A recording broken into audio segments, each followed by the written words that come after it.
Hi there, and welcome to this live tech Q&A session. That's the 58th live tech Q&A session, where I'll be answering some of your tech-related questions. You can post your questions in the YouTube comments below, and I'll take them up. And also, if you are on Twitter, it's a good idea to follow me at the rate Geekyranjit. And I can see already quite a few questions.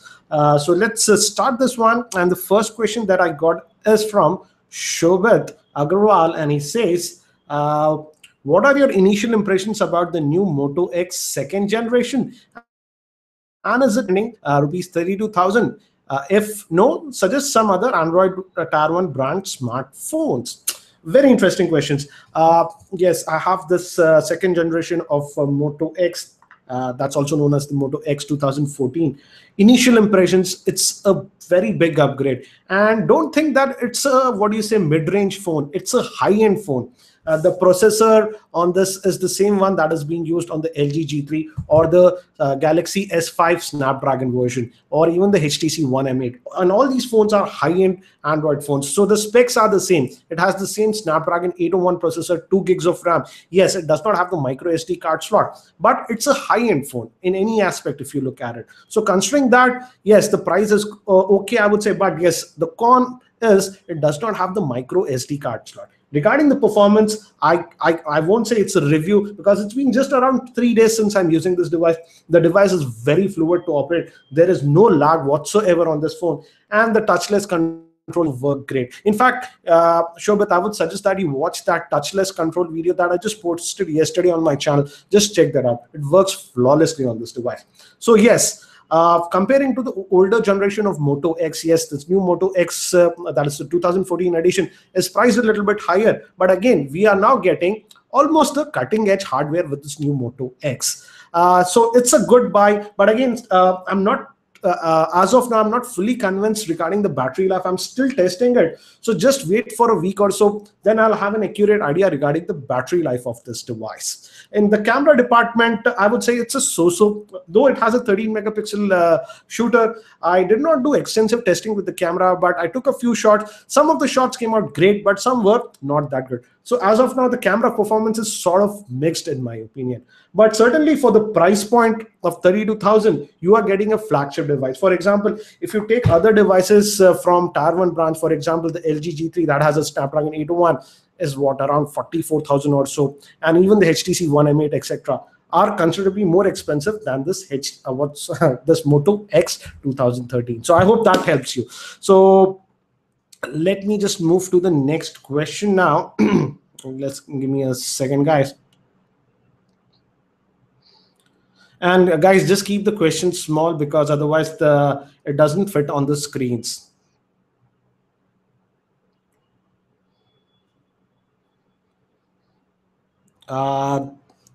This is an Apple-related question regarding iPhone 6. Let's take this one.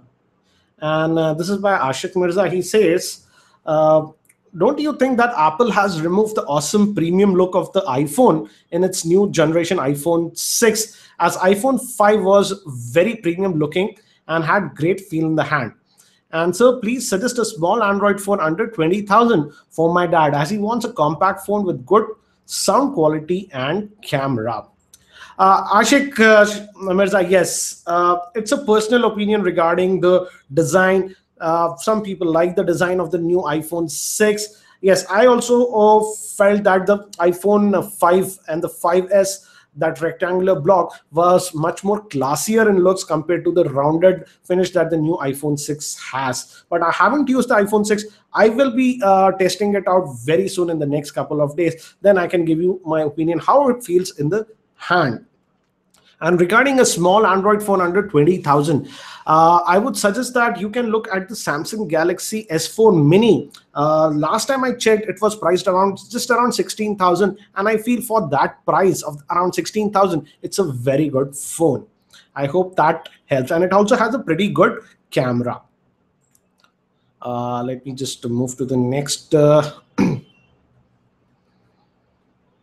This is again regarding the new Moto X. And this is by Manav Punjabi. He says, is the Moto X 2014 worth for a true Android fan who loves stock Android? I need lots of horsepower as I multitask and play loads of games. Also, is it too big than the Nexus 5 as it has a 5.2-inch display?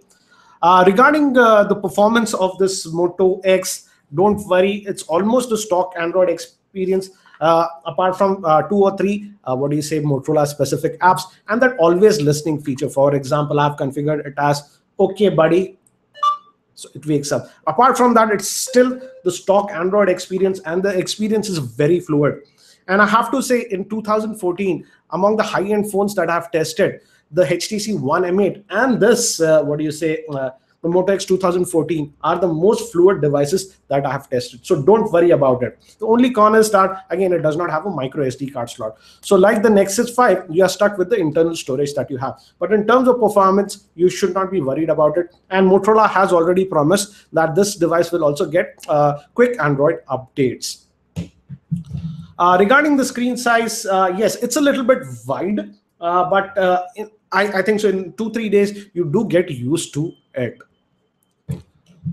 Let me just, in fact, regarding the screen size, if you compare, I have this Mi 3, and this is the new Moto X 5.2. If you compare, the Mi 3 is taller than the Moto X. So Motorola did manage to fit in the 5.2-inch screen in a smaller bezel compared to most of the phones that even sport a 5-inch screen. This is by Arun, and he says, why was there no review of the Xiaomi Redmi 1S? Waiting for your review. I have this Xiaomi Redmi 1S. In fact, I did complete my testing about 10 days earlier, and I was actually pretty disappointed with this phone because it had a lot of software bugs, heavy applications were crashing, etc. But I thought, let's give it a few more days and let's wait for a software update. And just 2 days ago, we got a new software update on this. So I'm again testing this phone again, but it has, the new update has solved some of the issues with this device. But again, it's not perfect. I still have some issues with this phone. Yes, so I'll be testing this phone again for about a day or two, and then I'll be producing my review very soon for this Redmi 1S. This is a question by Prav Jain. He says, Redmi 1S, Moto E, or the Spy Stream Uno? Very interesting question. And all of these are actually budget-oriented devices. I have both the Spy Stream Uno and this Redmi 1S with me. I would say forget about the Moto E unless the only criteria is battery life for you. The battery life on the Moto E is best compared to all these three. Second, I would rate the battery life of Spice. And lastly, the least battery life I'm getting is on this Redmi 1S. Now, when we come to camera performance, I would say forget about the Moto E. It has the worst camera. But this Redmi 1 has a fabulous camera. In fact, you should just check out, if your camera is the most important part, then definitely go with the Redmi 1S because it has one of the best cameras in the budget-oriented Android phones. And no smartphone as of now, at least in the Android segment, can touch the camera performance that we can get from this Redmi 1S. But in overall performance, I would say between all these phones, I would go with the Spice Android One device. In fact, I wanted to use this Redmi 1S as my secondary phone. I actually carry two phones, but I have used both these phones, and I've decided to keep my secondary phone as the Spice Dream Uno One because overall it's a much more fluid experience. I do not get app crashes, and also relatively the battery life is better and it runs cooler. So between all the three, overall, I would give the vote to the Spice Dream Uno One. But if camera is the highest priority, the Redmi 1S wins. But camera is not important and battery life is the most important thing, then the Moto E wins. I hope that helps you.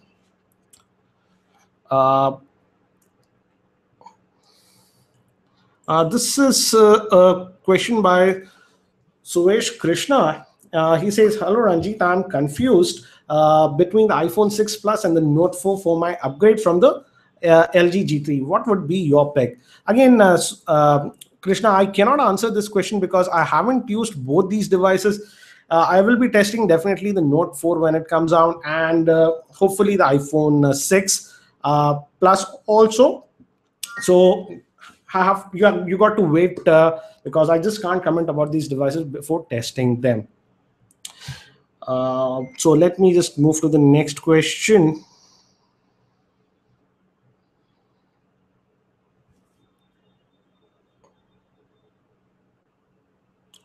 This is a question by Garv, and he says, for better gaming, what should be more powerful, RAM or the processor?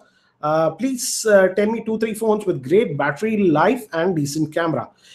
For great gaming, I would say the processor as well as the GPU and the RAM should be adequate. If any of those things are not adequate, then the gaming experience will not be that great. In fact, the GPU is one of the most, that's the graphic processor on the smartphone, is one of the most important aspect for gaming. But definitely you need to have RAM, because otherwise that device simply would be paging out frequently and cause stutters. So for gaming, all the components for lag-free gaming, all the components should be pretty good. You can't just expect that if the processor is good, the GPU is bad, you'll get great gaming experience. And you did not specify your budget. Decent camera with great battery life. For example, the LG G3, I'm liking it. It has a great camera, and the battery life is also great. That is the one reason that I'm using this one as my primary device. And in fact, I went to the vacation last week, and I had my big camera, but that was always in my room, and I was just carrying this along, and I never missed my big camera. The camera performance on this device is so good, and also in terms of battery life, it performed actually very well. Throughout the day, it lasted me, even though I was shooting some 4K video, etc. So I hope that info helps. Let me move to the next question, guys. Some of you are asking me about Sony Xperia Z3. I will soon be testing it, so just stay tuned to my channel. Hopefully by tomorrow, I'll be posting my initial video about it, the unboxing and overview video about it. This is a computer-related question, interesting. This is by Venkat Shastri. He says, would love to know your thoughts on the Mac Mini since you have been using it for a while.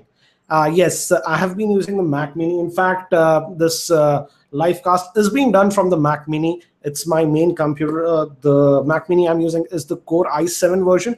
I just upgraded the RAM. But the default, it has 4 gigs. Now I have 10 gigs on it. And it's working like a dream. In fact, I did not expect that it would perform so well. All my video editing on Final Cut Pro, etc., is being done on this, and it has been performing flawlessly for me. I actually wanted the Mac Pro, but the 6-core version was costing almost about 3 lakhs. So I simply did not have that kind of a budget. So I thought I'll just get this Mac Mini for some time, and later on I'll buy the Mac Pro. But the performance of this Mac Mini for my needs is excellent, I would say. It's a silent computer, and even with heavy video editing, etc., it does not disappoint me. So overall, I'm very happy with the Mac Mini.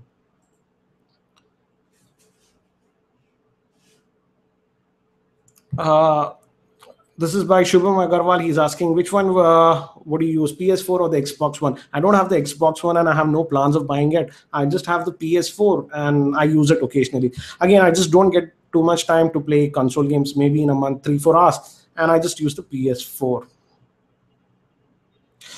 This is by Jitendra Singh. Yeah, he's reminding me of this. Nice. I just keep on forgetting about it. Sir, are you using the glasses? I think so. He's talking about the Gunnar glasses. And what do you think about the Xperia Z3? And actually about Sony, because no longer making good phones. Wow. Jitendra, yes, I just put on this Gunnar glasses. I just keep on forgetting it because I generally don't wear glasses. So I use it whenever I am around my computer, but sometimes I just forget about it. Yes, they have been working fine with me, and they do, reduce some of the eye strain that I do get. But again, I don't have the habit of wearing glasses. So many times I just forget about it. I'll just keep like this. But it is being performing whenever, some days when I have very heavy work days over about 10-11 hours. When I'm wearing this, I generally do not get that much eye strain. So yes, it's sort of working, I would say. Now, regarding your claim about Xperia Z3, I will be testing the Xperia Z3 very soon. So I just don't want to comment about it as of now. So just stay tuned. I will soon be posting a video about Xperia Z3.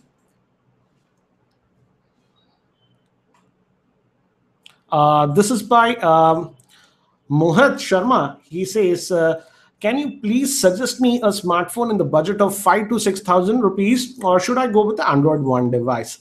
Mohit, I would suggest that as of now, if you have the budget around 6,000 rupees, just go with the Android One device. You are guaranteed to get future Android updates also. And the performance of this device is actually very good. It's a very fluid device. It actually gives the performance of this device is almost as good as some of the higher end mid-tier Android phones. And the only con I would say with this Android One devices, the initial batch, is the camera performance is not that great. In outdoors, yes, it can take some pretty good shots, but in indoor lighting and in artificial lighting, the camera is not that good. Even the front-facing camera is not that great. But apart from that, in terms of overall performance, I'm really impressed with this Android One devices. So for that sort of budget, you can go with the Android One devices. This is by Siddhant. Does the LG G3 have heating issues? What is the on-screen time that you get? Siddharth, I actually did not notice. I'm not keeping track of on-screen time, but I am getting anywhere between about 3 hours 15 minutes to 3 hours 45 minutes or so, and then it falls to about 15%. I generally do not let my phones go down to less than 15%. I have a habit about that. So yes, I'm pretty happy with the battery life on the LG G3. And I have been using this phone now for quite some time. And in my regular usage, I never faced any issues of heating also. And some people say that outdoors, the visibility of LG G3 is not that great. Bullshit.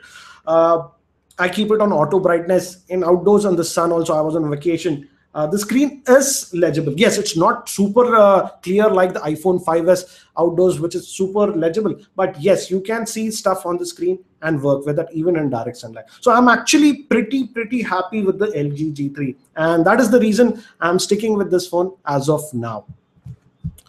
And also, a big part of the LG G3 I like is the camera. The camera is actually very good. Soon I'll be posting a video about the LG G3, the things that I like or not do not like about it. So stay tuned for that. Let me just move to the next question. This is a common question that I get. So let's take this. This is by Ashwar. He says, sir, I have a class 4 8GB memory card of Carbon. I think so. He got 8GB class 4 card with a Carbon phone, and he's asking us, is it worth to upgrade to SanDisk class 10 8GB card? I don't think so. I don't know what kind of device you're using. If your device has 4K video recording, which I doubt Carbon devices have that, you don't need to put a class 10 card. Even the class 4 card will be more than enough. Even I use a class 6 card on one of my Samsung devices, and I was able to record 4K video on that, even a class 6 card. So definitely you don't need a class 10 card. Class 4 card would be more than enough, but I'm not very sure how well will be the recording on 1080p video with the class 4 card. If you're getting some skipping or etc., yes, then you can upgrade.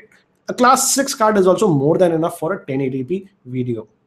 I hope that answers your question. Oops, let me just move to the next question.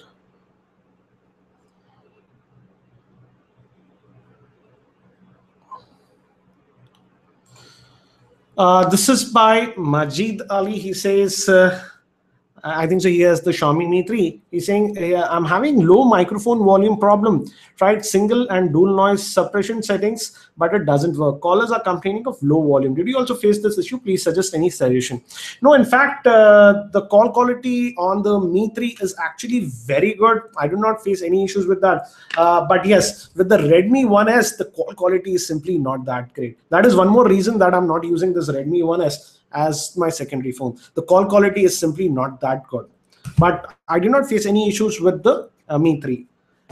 So I hope that helps you.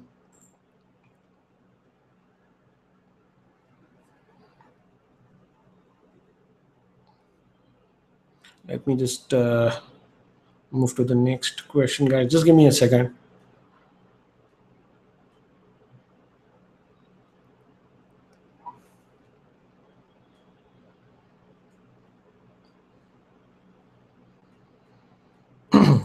This is again, this is by Manav Kapoor, and he says, I want to ask you that will you be reviewing the iPhone 6 and which model do you think is good for you, the 4.7-inch or the 5.5-inch?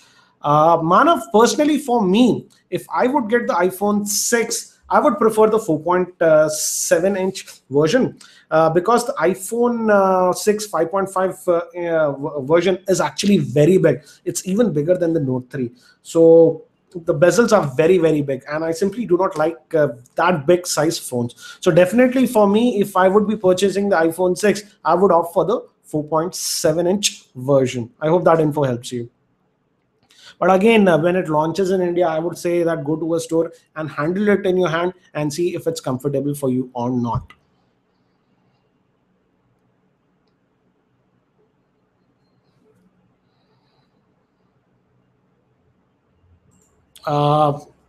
Oops. Just give me a second, guys. I just managed the question. Okay, I'll just take this one. This question is from Dhruv.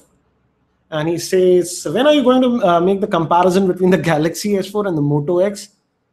And I have a problem that there are no shops of Motorola in Mumbai.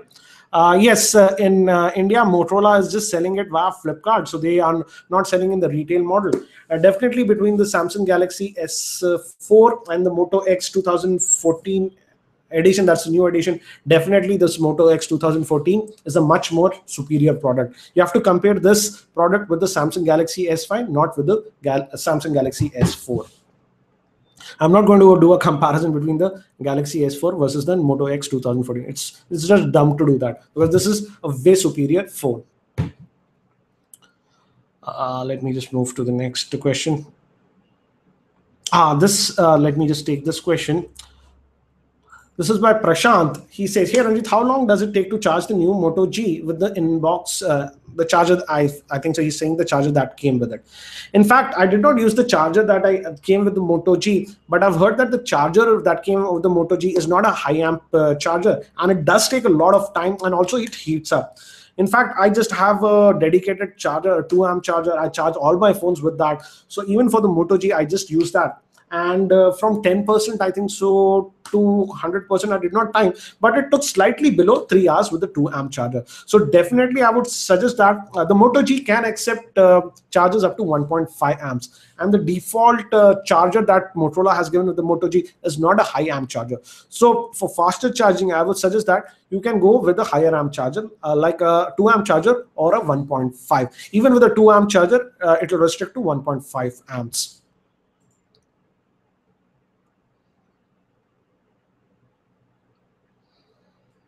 Let me just move to the next questions.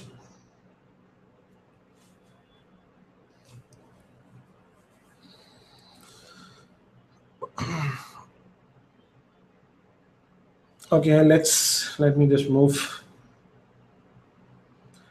This is by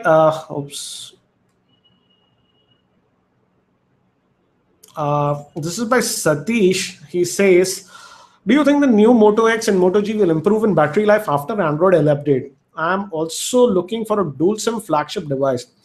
What I could find is HTC E8. Would you recommend E8? Why not dual SIM on flagships?"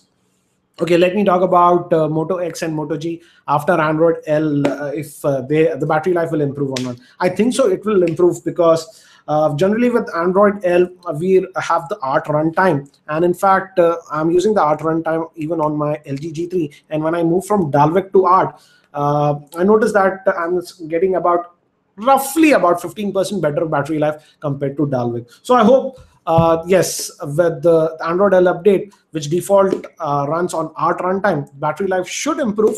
And regarding HTC One E8, I can't comment on it. I haven't tested it. But yes, we do not see high-end, a lot of high-end smartphones in the dual SIM segment, because generally I've noticed the premium segment phones are just single SIM phone. So that's the way it is.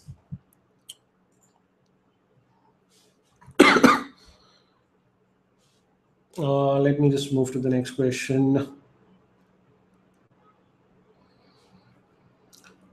This is by Venkat. He says, "I'm looking for a snappy phone without lag, fluidity. Should I go with the Moto G or the Grand 2 or any other phones below 20,000? I would not suggest the Grand 2 because the Grand 2 is kind of old now, and within about 2-3 months, we should get an update to the Grand 2. Yes, you can go with the Moto G second edition. It's a decent phone. But if you want the best phone as of now, and you're okay with the Xiaomi, then just go with the Xiaomi Mi 3. I heard that during the Diwali time frame, they will be bringing it back with about 1 lakh units. So definitely under 20,000 K as of now in the Indian market, nothing can beat the Xiaomi Mi 3. I hope that info helps you.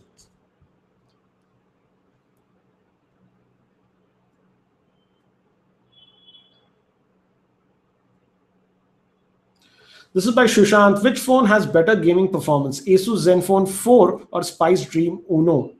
And if I root Spice Dream Uno, will I be able to get future Android updates? Shushant, I would suggest that for gaming, go with the Spice Dream Uno. You can check out my gaming review that I did with the Spice Dream Uno. The performance was very good. Also, it's compatible with a lot more games compared to the Zenfone 4 because the Zenfone 4 runs on Intel SoC. Also, regarding updates, yes, this Spice Dream Uno will get the Android updates a lot faster because it's obvious Android One device. But yes, if you root it, I doubt you will get OTA updates. One good thing with the Spice Dream Uno is that if you just put a micro SD card in it, and I would suggest that if you're buying any Android One device, put that. Most of the games and even heavy apps directly get installed on the micro SD card. You don't have to do any fancy stuff to do that. It does it automatically. So it has a big edge. So that way you can install a lot more games on these Android One devices.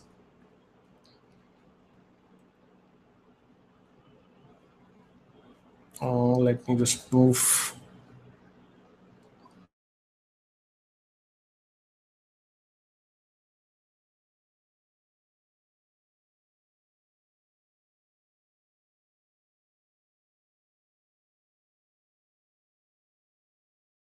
Heats up a little bit more compared to most other Android phones that are having the Snapdragon 400 chipset. But with the latest update that I just got 2 days ago, I noticed that the heating is a lot less now.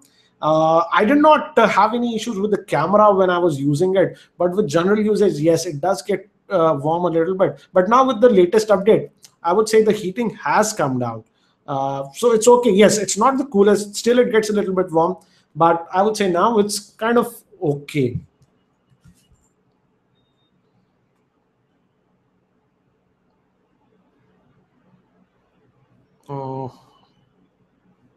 So let me just move to the next question.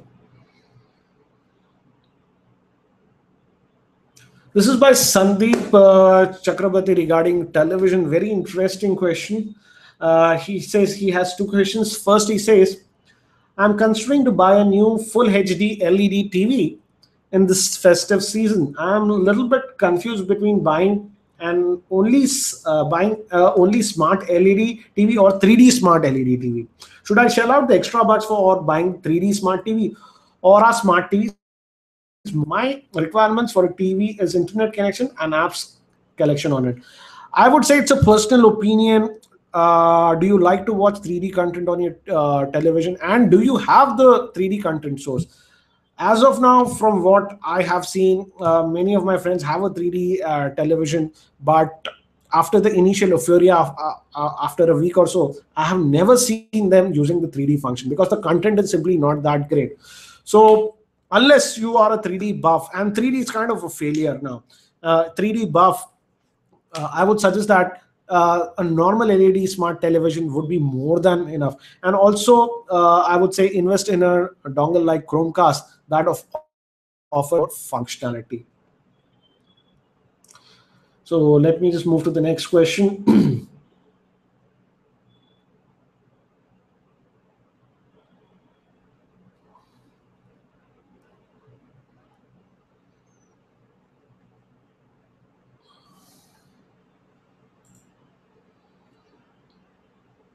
This is by Adik Sheikh. He is asking, does the touchless controls on Moto X 2014 work without Wi-Fi? This is the Moto X 2014 edition. Yes, the voice control commands, etc., work without even Wi-Fi or a data connection. Yes, obviously the Google Now commands won't work because they require internet connection, but other aspects like it reading out the messages or accepting calls via voice or just waking it up, etc., those work without an active data connection like Wi-Fi or an active 3G connection. Let me just move to the next question, guys. Give me a second.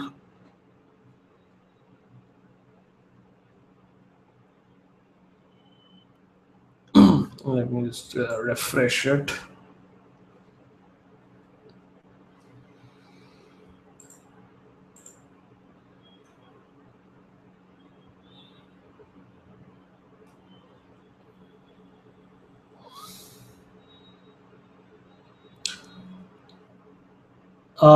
He says, Abhishek Gupta, very interesting question he has.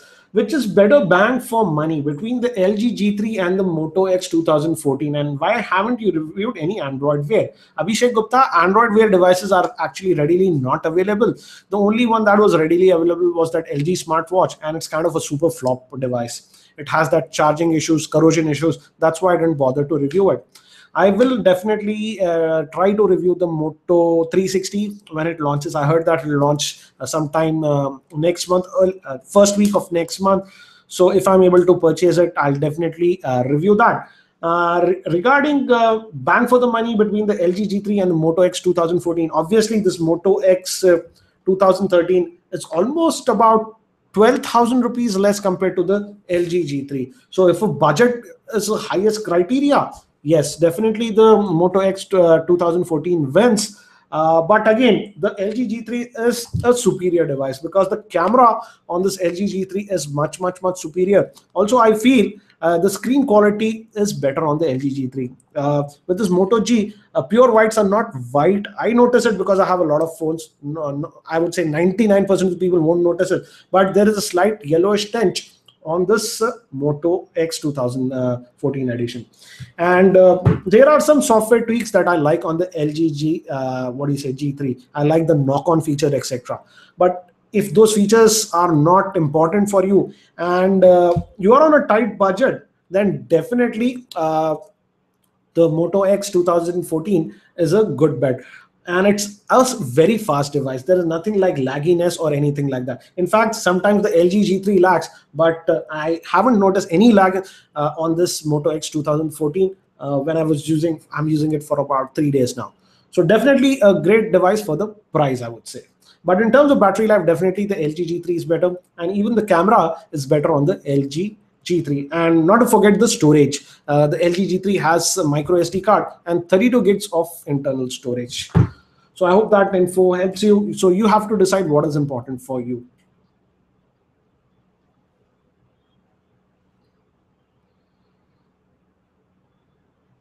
Sunny Jain is asking me about Jola phone. Yes, I will try to review it. It's been ordered and I should hopefully get it by next week or so.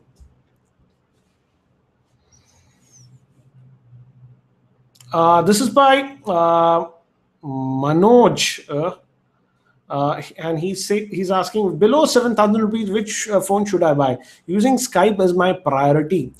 So looks like, Manoj, the camera is the highest priority for your needs. And in that segment, I would say the Redmi 1S should be the best bet, because the Xiaomi Redmi 1S under Android phone has the best camera performance.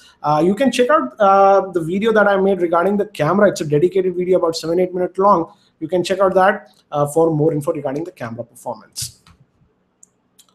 Let me just move to the next question. I did not specifically tried Skype on this one, but the front-facing camera, as far as I recall, was pretty good.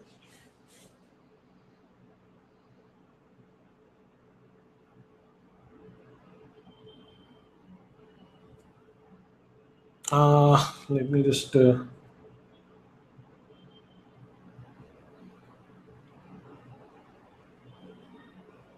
This is by Rachit Singh. He's asking about the Xiaomi Redmi 1S. Does it have Corning Gorilla Glass? If not, which protective glass does it have? It does not have the Corning Gorilla Glass, but it has Dragon Tail glass, which is also kind of a toughened glass. I have been using this phone for about 20 odd days now without any. I don't like to put what do you say, protective covers, and no scratches or anything like that. But the only con with this device is that just notice the smudges. It does not have that what do you say, olefinic coating or something like that. So it gets smudgy very very fast. That's the only con about it. And regarding protective glass, it has Dragon Tail, not Gorilla Glass. In fact, Sony used to use the Dragon Tail glasses on some of their devices.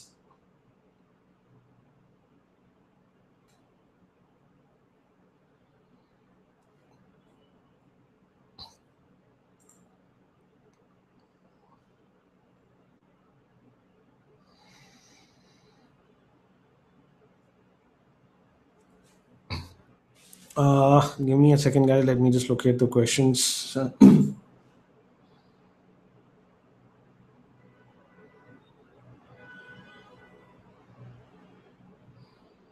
This is by Mohit Sharma. I don't have an accurate answer for this question because I've just stopped testing a lot of PC hardware. Maybe some of you can suggest him. He says, can you suggest a good laser printer for home? And by the way, which printer do you use?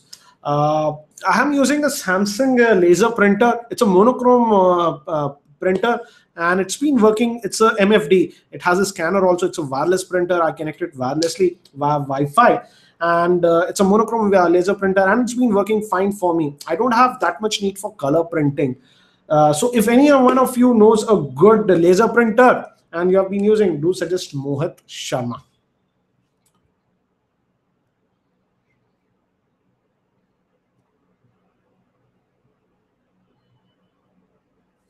Some of you are asking me about cameras, best DSLR cameras and stuff. Sorry guys, I just don't test DSLR cameras, so not the right person to ask the question. I just use a Canon DSLR personally, and it's been working fine for me, I would say. I prefer Canons over Nikon because in some of the video aspects, the Canon offers a lot more functions. And primarily, I just use my DSLR for video work. So let me just move to the next question. This is by Rahul Shankar. He's asking, when will Motorola launch the 32 GB version of the Moto X Generation 2, that is the 2014 edition, in India? I have no idea when they will launch, because if you recall, Flipkart never launched the 32 gig version of the Moto X. That was the earlier edition. That's the 2013 edition. So I'm not very sure if they will launch the 32 gig version or not. And regarding, is it the best flagship device as of now? No, I don't think so. It's the best flagship. We do have a lot more higher end devices also. For example, the LG G3 is there. The Note 4 is going to come out very soon. That has slightly beefier specs compared to this Moto X. But certainly for the price, I would say this Moto X, if you are okay with the storage, it's a great device, I would say.